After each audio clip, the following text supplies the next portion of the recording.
The Rawabet Conference, held February 9th to 10th, explored journalism in the Global South.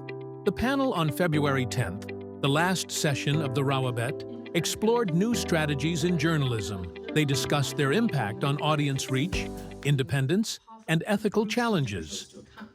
As a very veteran media observer basically said that the media as it exists and is evolving today is simply not designed or meant to report on the existing reality of Indian society or inform the public on the economic and political processes at work in it.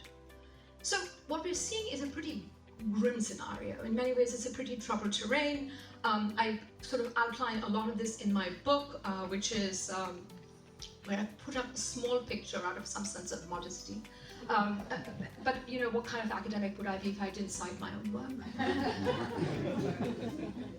I mean, you know, somebody's got to cite it, right?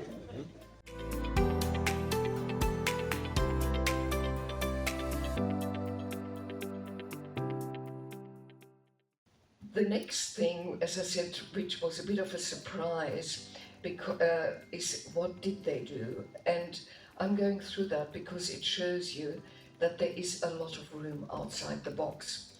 As I said earlier, the ethics rules of Sydney University are rather strict, which meant we could not approach anybody directly.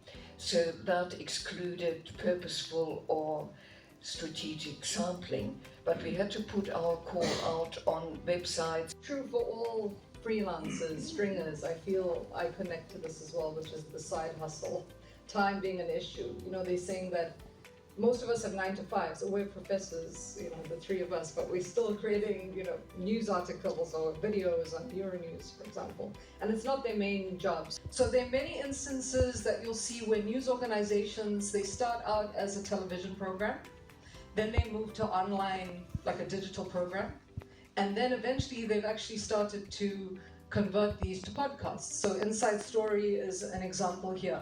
When data prices and Wi-Fi prices are reasonable, everybody will be able to have access. For now, it's still a bit of a luxury.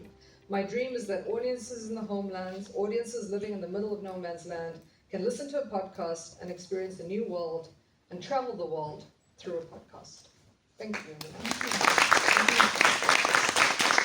That was great. Excellent.